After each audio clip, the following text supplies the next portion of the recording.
Hello বন্ধুরা, তো আজকে সকাল সকাল উঠে বাজারের দিকে বেরিয়ে পড়লাম। এই যে আমার বাইক নিয়ে, বরবটি নিয়ে। তো বরবটি ফল বেরিয়েছে, বিক্রি করতে নিয়ে যাচ্ছি। আমাদের সুপার মার্কেটে যেতে লাগে। তো মুডটা একটু টেনশনে আছে, কি করব কি হবে, তার মধ্যে দাম কেমন থাকবে কি থাকবে না, এটাও একটা টেনশন আছে। তো তাও ভাবলাম একটা ব্লগ করে নিই, সময় খুব কম হচ্ছে, এই জন্য রানিং গাড়িতে একটু ফলগুলো যে তোমাদের দেখাবো সেটাও দেখাতে পারিনি। তো দেখা যাক কত কী দাম হচ্ছে, কত করে বাজার আছে। তো বাজারের যে একটা ভিডিও করব সেটাও করিনি আজকে বন্ধুরা। তো সরি, এর পরবর্তীতে আমি দেবো ভিডিও। তারপর রেডি হয়ে বেরিয়ে পড়লাম আবার এক জায়গায়।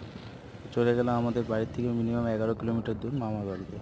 মামা বাড়িতে একটু হুট করে দরকার পড়লো, সেই দরকারে চলে গেলাম। তো এই রাস্তার সামনে গরু ছাগল নিয়ে চলে আসে লোক, দেখো তো অবস্থা। ক্যামেরাটাও ধরে রাখতে পারিনি। তো আমার কাছে আমি সিঙ্গেল একাই যাতায়াত করি, তার জন্য ক্যামেরা ধরার কেউ নাই। তো যাই হোক, এই যে আমাদের গ্রামটা একটু দেখে নাও হালকা পাতলা।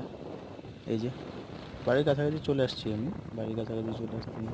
এই যে আমাদের গ্রামটা চারিদিকে